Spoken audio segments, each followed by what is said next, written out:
unabashed, the most unpredictable, becomes a headline, the most volatile, outrageous behavior, unsubstantiated narratives, a battle of personalities. Welcome to Grant Tamasha, a co-production of the Carnegie Endowment for International Peace and the Hindustan Times. I'm your host, Milan. We are excited to kick off the 11th season today with a return guest to the podcast. The Third Way, India's Revolutionary Approach to Data Governance is an important new book by the lawyer, scholar, and author Rahul Matthan. Rahul joined us last year to discuss India's new Personal Data Protection Bill, but today he's back to talk about India's unique approach to building digital public infrastructure, an ecosystem that can have transformative impact at home, but also build partnerships for India abroad. Rahul is a partner at the law firm Trilegal, where he heads their technology practice, and over the past several years, he has worked closely with government, most recently as a special advisor to the Ministry of Finance during India's G20 presidency. To talk more about his new book and India's digital transformation, Rahul joins me from his office in Bangalore. Rahul, nice to see you again. It's lovely to be here, and congratulations on 10 seasons. Thank you very much, and we are excited to kick off this latest one with you. Let me just take us right to the book. You open up this book by noting that, there is this literature on India's digital revolution, but that literature has largely positioned this massive series of changes we've seen over the past 10 or 20 years in India as a digital transformation story. But one of the main themes of your book is that, look, within these digital systems, there's a robust data governance framework, which is at work, maybe you don't even realize it, which embeds legal and regulatory objectives directly into code.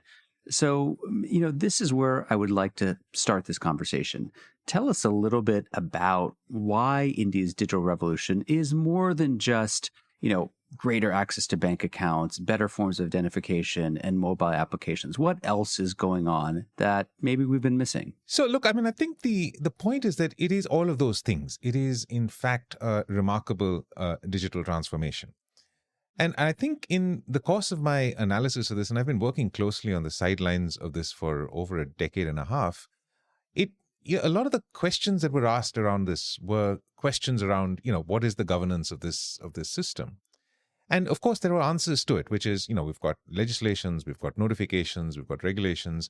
But as I looked closer at the actual technology, what was obvious to me was embedded within the technology, embedded within the infrastructure, were principles that were actually very similar to what you'd see in legislations like, for instance, the GDPR, which is the General Data Protection Regulation around privacy.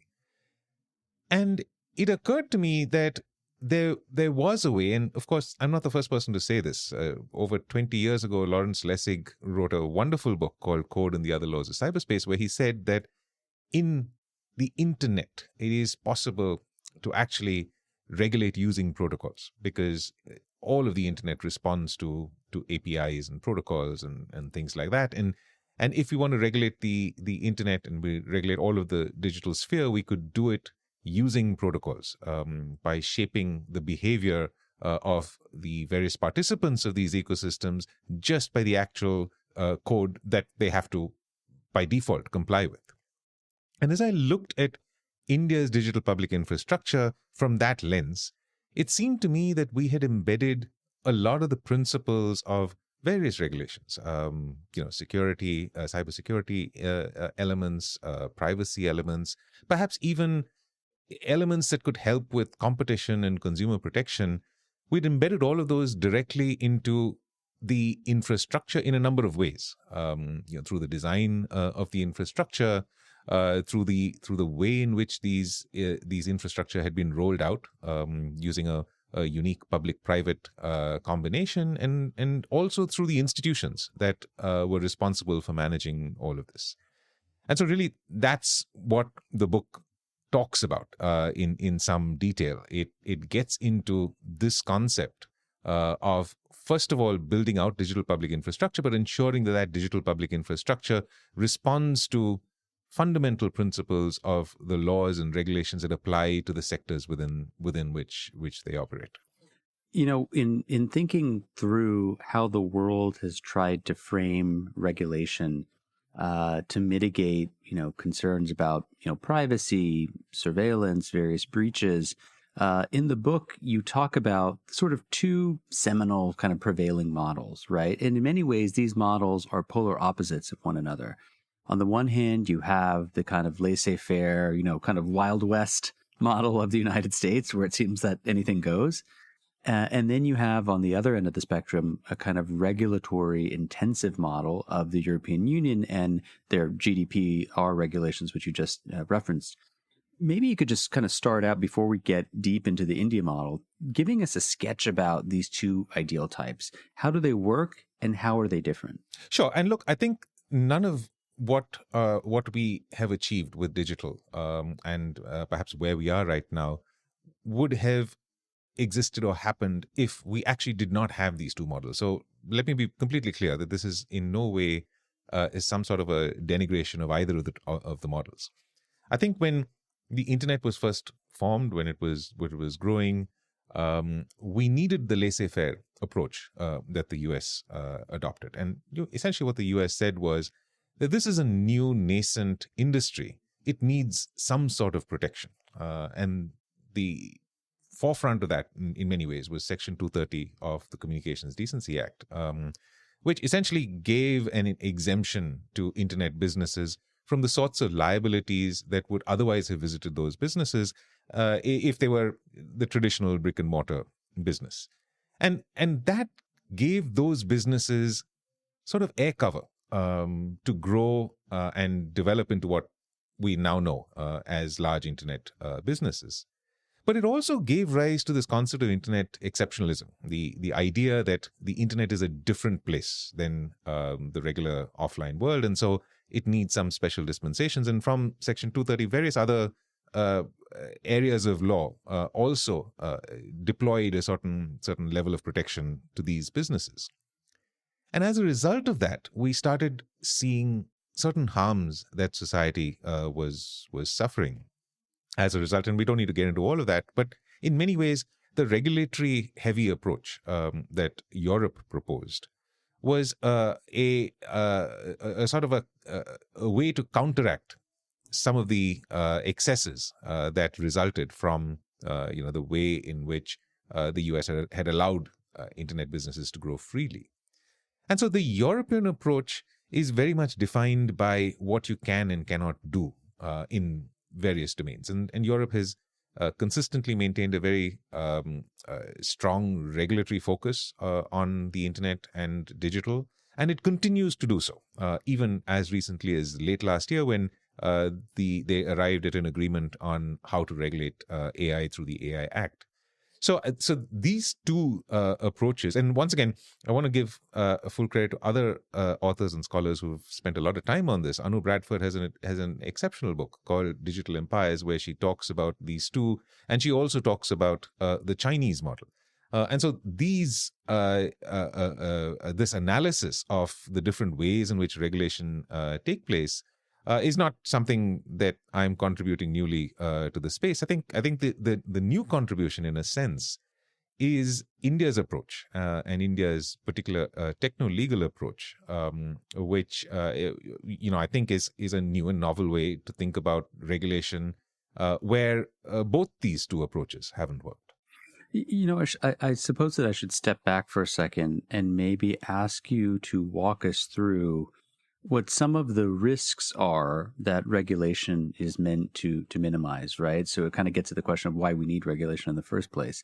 One of the things you point out in the book is that, there's been this voluminous debate around data and data technology. And if you kind of boiled it down, it would turn out to be a debate around three things when we think about, the risks that technology poses. The first is the surveillance risk of new technology. Number two, the extent to which new technology poses a privacy risk. And three, something that we're hearing about a lot in recent months, is the harm that humans could face from automated technology like artificial intelligence. I think most of our listeners will be pretty familiar with these three concerns, but I wonder if you could just kind of quickly summarize what we should legitimately be worried about before we think about the kind of regulation we need. Yeah, so and perhaps it's an oversimplification, but I thought this is a good frame of reference without sort of excluding other kinds of harms that could occur. And so surveillance essentially comes out of the fact that as more and more of our lives are digitally defined, the entities or the intermediaries that have access to digital information about us will also be able to in a sense see our every move and our every action. This could be governments that have control over public digital infrastructure. It could be private sector organizations that have that control just because of the nature of the service that they offer and the fact that so many of us depend on those services. And so surveillance is one element. And I guess one of the natural corollaries of a surveillance focus is that these entities that have the ability to conduct the surveillance can misuse that to violate our privacy, and so privacy is almost a natural consequence of that.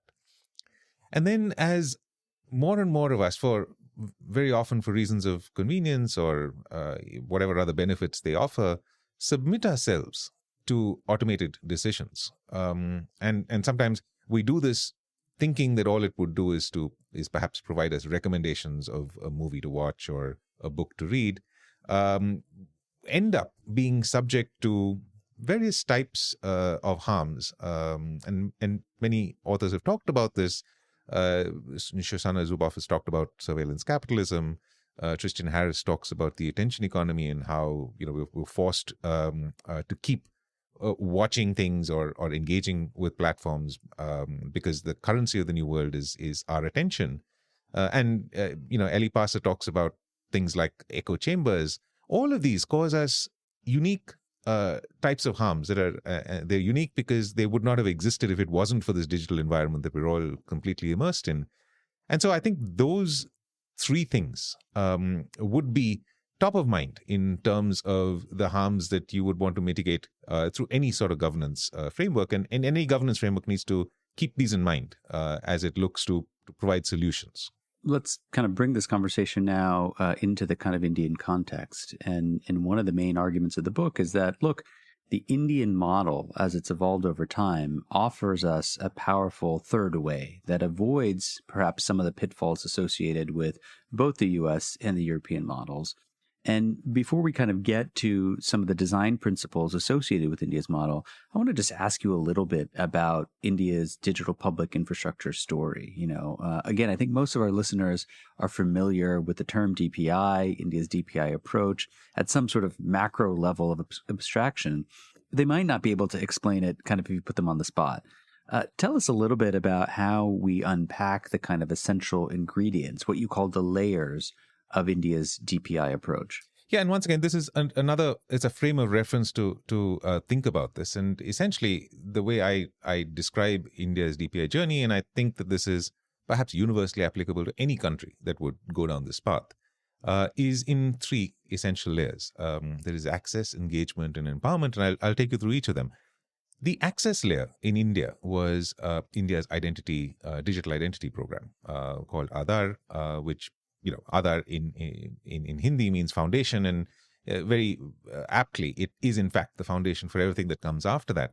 But it is the access layer because it provided 1.3 billion Indians a digital identity. And really the important thing was not that it was biometrically deduplicated, but the fact that it was in fact a digital identity, that it was capable of being queried, accessed, used through an API. And this is the first layer of any digital public infrastructure stack because it allows a population to a sort of a gateway into what is to come next. And what comes next is what I call the engagement layer. And in India, it's epitomized by the Universal Payment Interface, or UPI, which is the absolutely ubiquitous payment interface in the country. Almost everyone in the country today uses UPI for almost every type of payment. I think other than the really, really high-value transactions, almost every payment can be carried out using UPI. And like UPI, there are many other elements of this engagement layer of the stack. Why engagement? Well, once you've got an identity, you then want to interact with other people who also have a similar access into the ecosystem. And the payments interface is one way in which you can do that. There are many other ways in which you can do that. We've got ONDC, which is an open network for digital commerce. That's another way to layer your payment stack with your commerce stack in order to be able to buy and sell things in a completely decentralized way, without relying on a central platform that allows you to do that. And like that, there are many other systems of engagement and interaction in the digital sphere. And once you have engaged for a period of time, you lay down a digital trail, and you can, if you don't have access more generally to all of the benefits that others who are more privileged in Indian society have, you could perhaps use those digital trails to empower you in ways like, for instance, as I say in the book, to avail of a loan or to avail of some sort of a service. And the reason why this is important, this is probably not universally important, but the reason why it's particularly important in India is because of the disparity in Indian in the society in India. And in the book, I reference the fact that there are 3 Indias. It's just the first India, which is a very large number of people. It's 300 million people, close to the size of the population of the United States. But that is the part of India that is capable of engaging and interacting in the way that I guess most developed countries can. That leaves out 1 billion people that perhaps don't have this benefit. And the empowerment layer of the digital public infrastructure stack is really aimed at these people.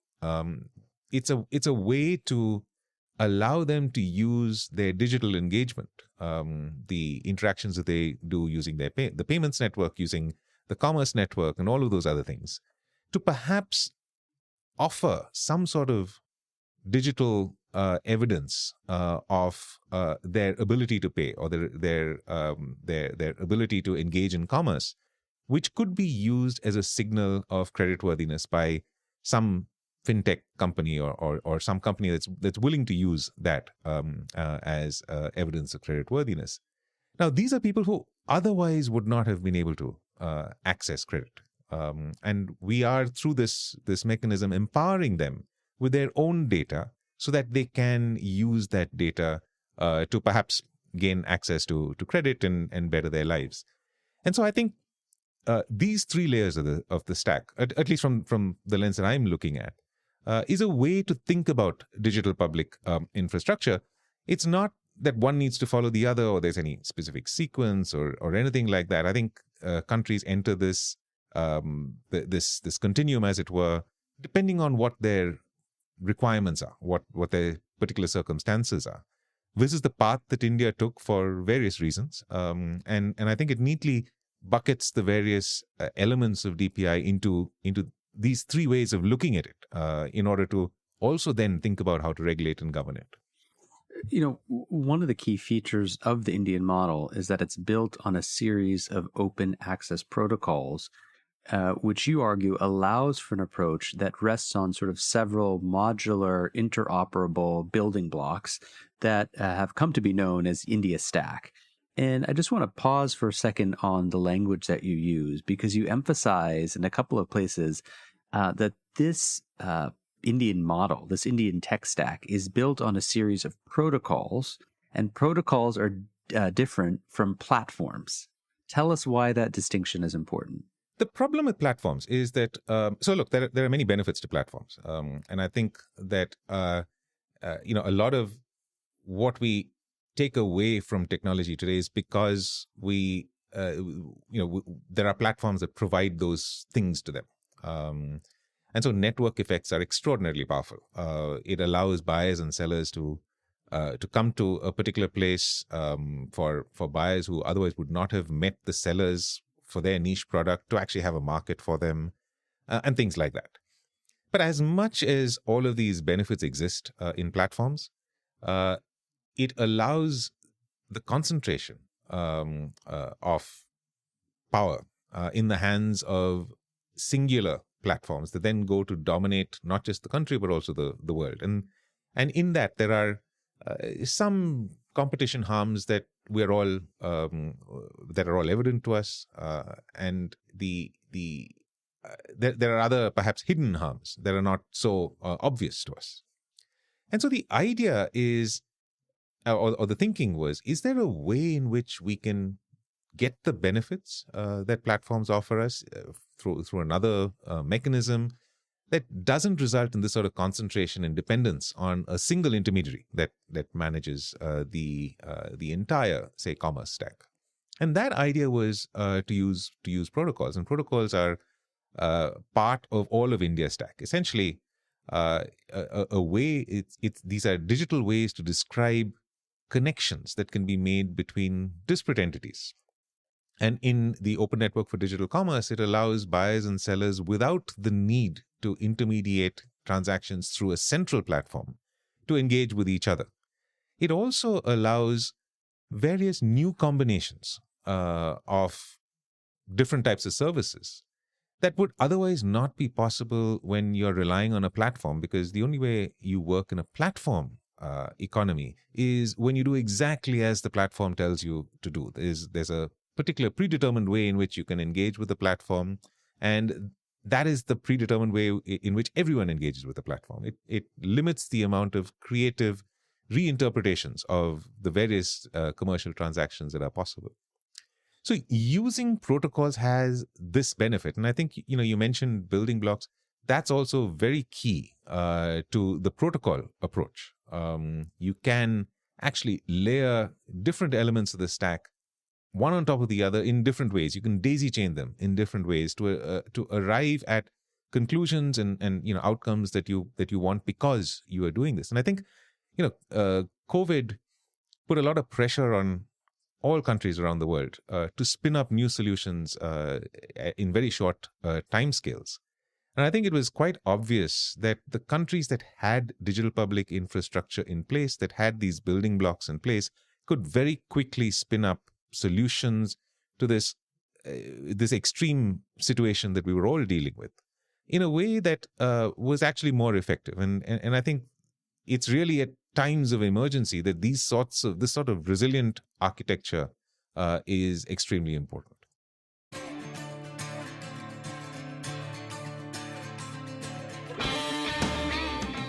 Hey, Grant Tamasha listeners, thanks for listening to the podcast. Putting this show together each week is a labor of love, but it takes a lot of work to put out a great show every week. If you'd like to support the work we do at Grant Tamasha, please visit ceip.org/donate. Don't forget to subscribe to us on Apple Podcasts, Google Podcasts, Spotify, or on your favorite podcasting platform, so you'll be the first to know when a new episode rolls out.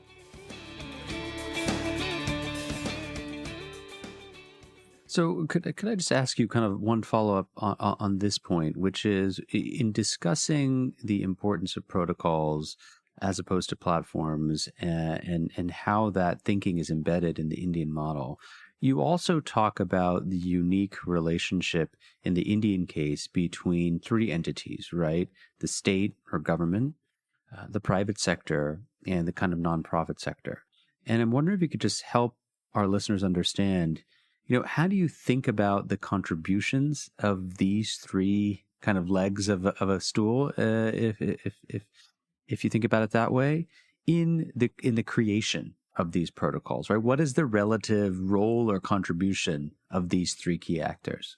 It depends from DPI to DPI. But look, I think the reason why the government very often needs to be involved in situations like this is because we know that if we leave it to the private sector and the private sector alone, the private sector it responds to commercial imperatives. I don't want to say shareholder imperatives, but just any stakeholder, whatever it is that the private sector entity is created to respond to. Those are the incentives that they respond to, and very often these are not incentives that are aligned with what the state wants to achieve.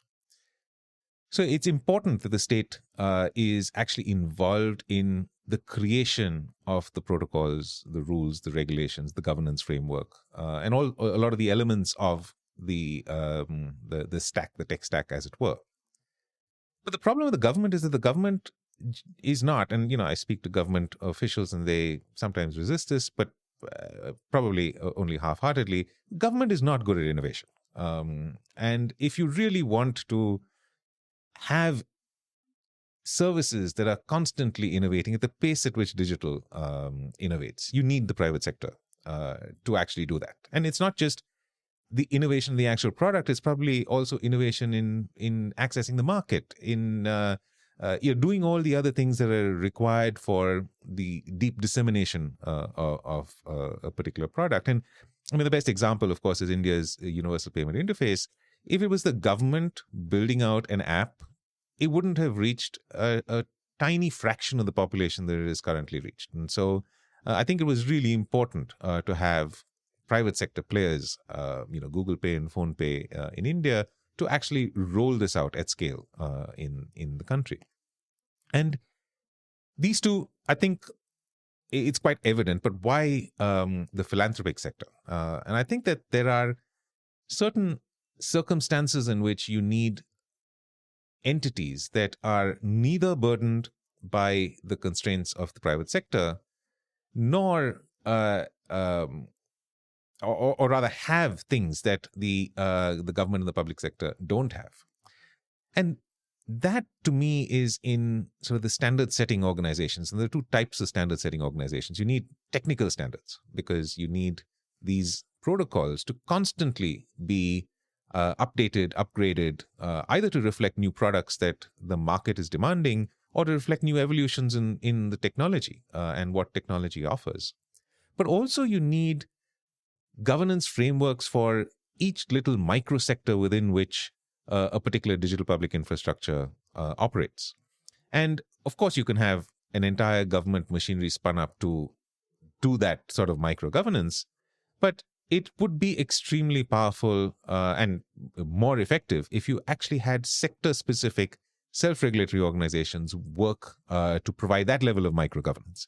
And I think that is the role of the philanthropic sector. Essentially, entities that have a longer time horizon than a private sector company that's sort of looking quarter by quarter to results, but perhaps does not have the wide breadth that the government needs to be looking at some of these things as sort of a halfway house between those two.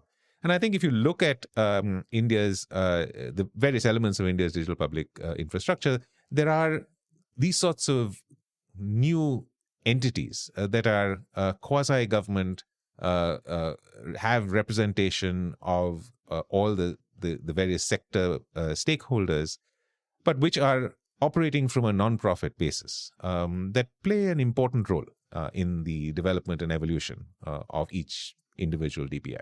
And what would be an example of such an institution? So there are different types. I mean, I think if you look at the payments ecosystem, NPCI is an entity that has some delegated authority from the Reserve Bank of India to, in a sense, regulate the space. But at the same time, they have representation from all the different types of stakeholders that operate within the space. They have representation from the banks, the fintechs, they have representation from the third-party application providers. And so that as an entity is responsible, in a sense, for the sector in a much more granular way than the Reserve Bank of India, which is the overall regulator of the payment space. And similarly, in the DEPA, the Data Empowerment and Protection Architecture, which is India's data transfer layer, there is a non-profit entity called Sarmati, which is, in a sense, plays a coordinating role between the consent managers, between the various entities in the financial sector, between whom data is shared. So these are two examples of entities that play an important coordinating role, a facilitating role in building out these digital public infrastructure. And I argue that it is important to also have this in place because you can't expect the government to be getting into the weeds in the way that you need to get into the weeds, in the way that NPCI needs to get into the weeds as it comes up with new technology infrastructure, new technology protocols. And as Sarmati gets into the weeds, as they try and onboard new banks, think about new products, and evaluate new forms of consent, which is what they do on a daily basis in these respective ecosystems. You know, in your book, Rahul, you devote an entire chapter to the potential pitfalls of the Indian approach. And you take that kind of previous abstract discussion that we talked about, where we discussed the kind of risks of surveillance, of privacy, and so on and so forth, and you kind of ground it in an Indian context. And I'd like to ask you about some of these potential pitfalls. Maybe we could start with the risk concerning breach of privacy. It seems like almost every day, maybe not every day, every week, we're hearing about some kind of data breach related to the leaking of Aadhaar numbers, co-win data collected during the pandemic that has been breached, and stories of this sort.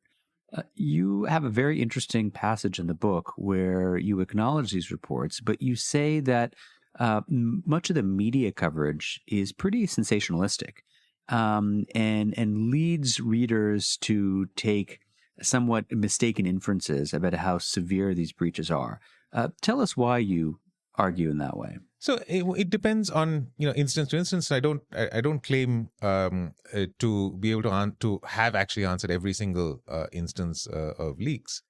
And in particular, I speak about the co-win breach because, as it happened, I had already submitted my first manuscript to the editor, and I had to furiously revise the manuscript to take into account this new breach that happened. So the fact is that when you're dealing with data and you're dealing with population scale data, there are many instances, and just the fact that you are dealing with this level of population scale data, no matter what you do to mitigate it, you do create opportunities and surface areas of attack. I think it's important to be mindful of that as you design the infrastructure, and be mindful of that as you operate the infrastructure forever, for as long as you do it. But there are many elements of India's digital design that mitigate against the really harmful risks. And I think I speak about a lot of them in the design principles section. I talk about the fact that the data in India is federated, which means that for most elements of India's digital public infrastructure, there is no single honeypot of information that people can attack and get access to. And I speak about the various mechanisms that have been put in place in order to prevent these sorts of harms. And so, with that background, if you look at the co-win data breach, the newspaper reports seem to refer to a vast amount of data that had actually been breached. There were screenshots of what the data looked like.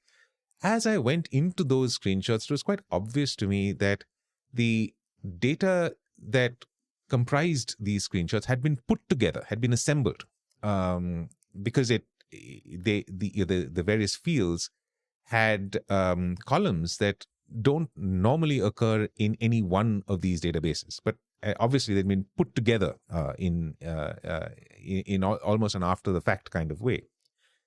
Now, immediately what that suggests is that actually this is not a breach of the main database. The data is real, but the data could have existed in some other database and had been put together.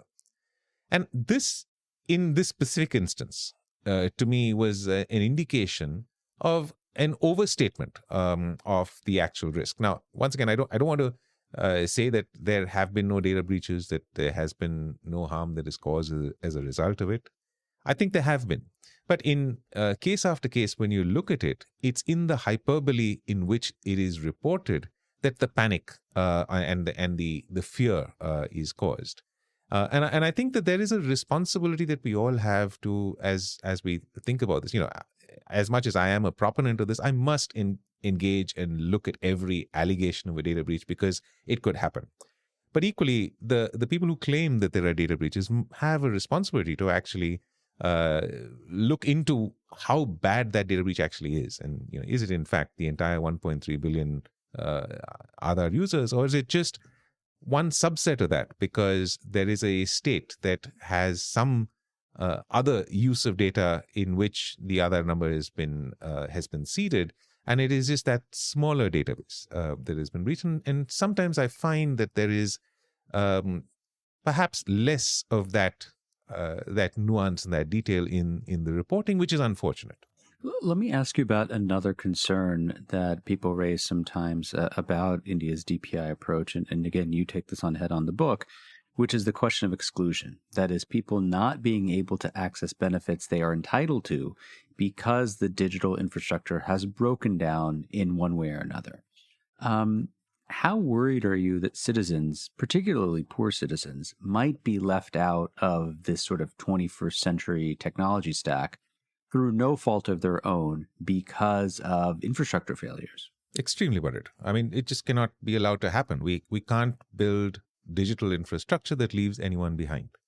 And I think that anyone who uses this approach, this digital public infrastructure approach, must start with the presumption that no one should be left behind.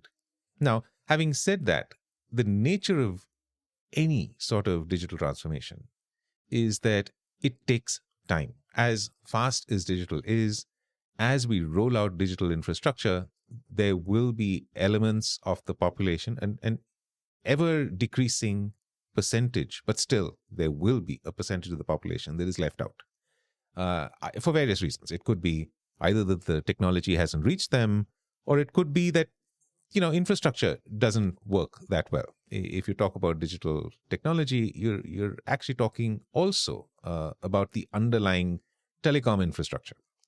And if you've got spotty telecom connectivity, it just won't be able to work. And as a result, someone would perhaps not be entitled to their ration or any such thing. And that's not acceptable. And so I think there are a couple of things. One is, as we build this out, we have got to, particularly in the early stages, be cautious before we mandate that this is the way and the only way by which you can access services. You should not mandate such a thing until you're reasonably sure that the entire population that is affected has access and has the ability to use this infrastructure. The second thing is that regardless of whether everyone has it or not, whether the telecom and technology infrastructure exists or not, whether everyone has smartphones or not, whether everyone, understands how to use a smartphone. And, I think it's not just connectivity, but it's also ability that we need to be thinking of. In all of these circumstances, you must build your digital public infrastructure so that it can be accessed in what we call online-offline kind of a mode. Other people call it physical and digital kind of a mode. And that may require you to build some sort of an assisted element to the digital public infrastructure so that you allow third parties who perhaps are more digitally savvy to help those who are not digitally savvy or who live in areas where the technology and connectivity is poor. So I think in a recent conversation, someone told me that there are parts of Canada that still don't have electricity. In the first world, a technology that's been that is now celebrating its 100th anniversary or more, we still don't have blanket coverage of electricity. Now, if that is the case, can we ever expect to have blanket coverage of the internet? All the Starlink and all, despite all of that. So if that is the case, then we must build our digital infrastructure in a way that acknowledges that and mitigates that.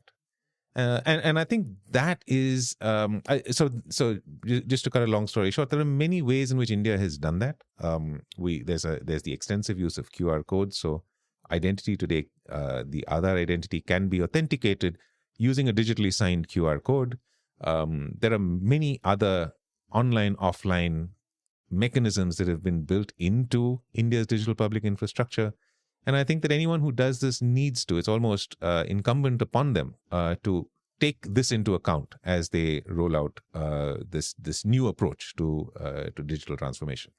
I want to, again, kind of zoom out, having kind of gone into some of the nuts and bolts of the Indian approach, and ask you about what this means for sort of India's soft power or its role in the world, right? Because on occasion, and you and I were together at a conference hosted by our colleagues at Carnegie India in last month, you will see government officials from other countries sometimes bristle a little bit when they're being sold the gospel of the Indian model, because in their hearts, they believe that in their own countries, they have pioneered their own stack, their own technology stack, their own DPI model, which may be in some ways even better than aspects of the Indian approach, again, in their eyes. In comparative terms, how unique is the Indian approach, right? And is there room for 1,000 flowers to bloom? Absolutely. And you're absolutely right. I think, we're closest to this model. And so we think that, this is the only model. The wonderful thing about the G20 last year, India's presidency of the G20 last year, was that many countries stood up and said, look, we've also built this. And it was wonderful to see the various flavors of digital public infrastructure that various different countries have built and are currently operating. Some of them are very advanced. As you said, some of them are perhaps better than India. Some of them on the ground have more transactions, more, in terms of value terms, in terms of volume terms. And so, yes, there are actually, we don't even have to wait for it. There are 1,000 flowers that are blooming right now. I think what's perhaps different about the India model is the full stack nature of the India model. I think there are very few countries that have actually fully exploited all three layers of the stack that I described. Some of them don't have access. Most of the developed world does not believe in digital identity for some strange reason. I think, well, maybe that's too harsh. I think at this present point in time, they don't have digital identity, though increasingly we know that countries are looking towards that. Many people have payments systems, and there are various different shapes and forms that takes. A much smaller section have got the data exchange, the empowerment layer. But certainly, Australia has got the consumer data rights. Brazil has got a data exchange framework. And so, it exists everywhere in the world. And so I think other countries are right to bristle when India stands up and says that we're the only ones who have done this. But to India's credit, I think over the course of the G20, it stopped saying that. And, I think we started talking much more about the DPI approach. And I think it's important to think about the DPI approach as something different. Not that, India has any patent over this at all. It's the DPI approach is very much this public-private approach where the basic protocols, the basic design of the system is rolled out by the government. And then the government, in a sense, gives its imprimatur over what it is, how it will work. But it is deployed by the private sector. And this particular model is not that common around the world. Many of the countries that have built DPI have built it exclusively within the government domain, either because DPI is a way for the government to engage with citizens, and so the government feels, and perhaps it has the capacity as well, to roll these things out. In other parts of the world, it's almost entirely private sector, with just a very thin layer of supervision on top. I think what India brings to the table is just the experience of having done it in this way, where this is much more tightly coupled than anywhere else in the world. That is a sort of an example that people can think about. I think those that are heavily dependent on the government can look to this model and say, okay, this is probably a way in which we can leverage the private sector for the innovation that it could potentially bring. And I think that really is what India, to answer your question on soft power, that really is India's soft power in this area.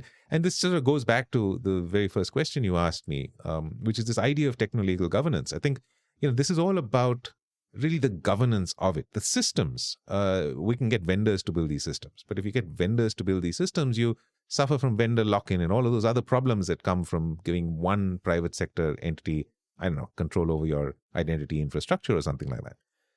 But when you do this tightly coupled public-private and also, non-profit, as I speak about the three legs of the stool, as it were, you start to get a much more robust set of checks and balances that offer you a new and very direct way to govern and regulate the sector while still getting all of the benefits. I think, one of the lines that we've started using is to build a infrastructure on which regulators can regulate and innovators can innovate. And to have the same infrastructure on which both of these things can take place is extraordinarily powerful. Rahul, I want to bring this conversation to a close by asking you a little bit about the future.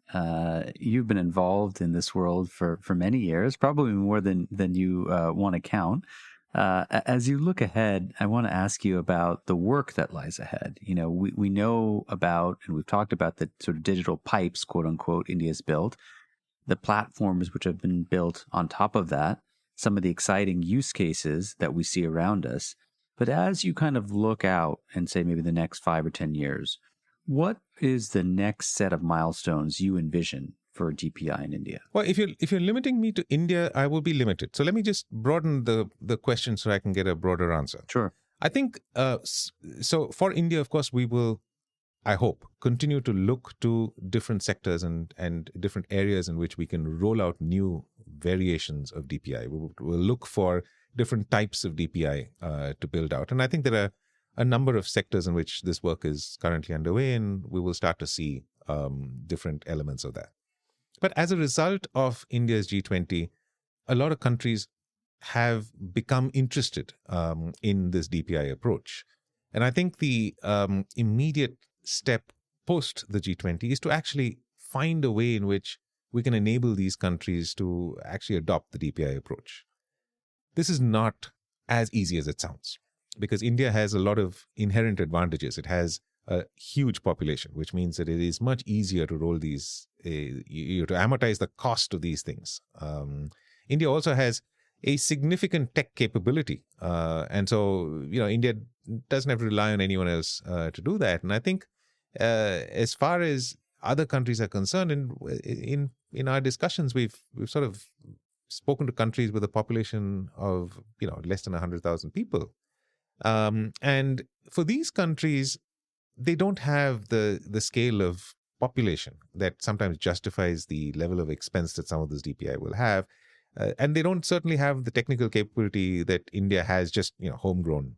And so the question then becomes, how do we help these countries go down the DPI approach? And there's a lot of really interesting work that's going on around offering DPI as a service. We're calling it DaaS, sort of a variation on the SaaS model, but DPI as a service where, we can spin up cloud-based instances, cloud-ready instances of the various digital public infrastructure that a country needs, and allow them to access that without much investment in either capability or any other digital infrastructure. So I think for the next 5 years or so, this is going to be really interesting as we roll out this next level. And I guess finally, and I know this is perhaps the subject of another book and perhaps another episode of your podcast eventually, I think we cannot ignore the role that artificial intelligence is going to play in the next decade. And, I think we're already starting to say that even DPI and this DPI approach has its limits when it comes to helping people leapfrog stages of traditional development.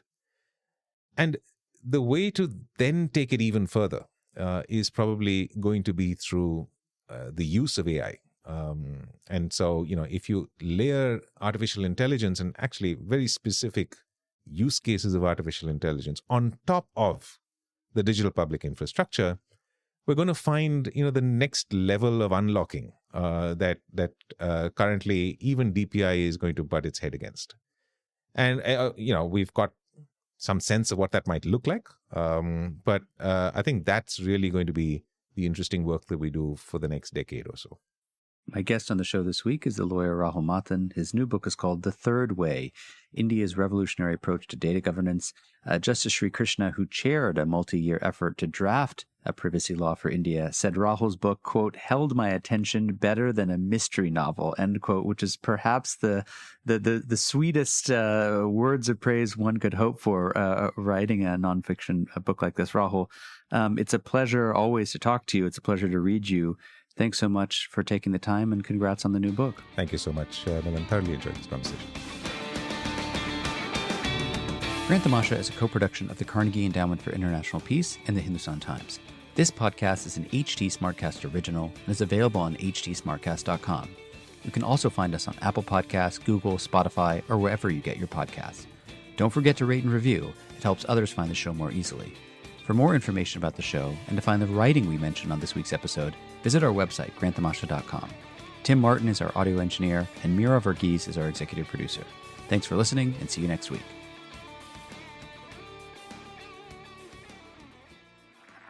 This was a Hindustan Times production brought to you by HT Smartcast.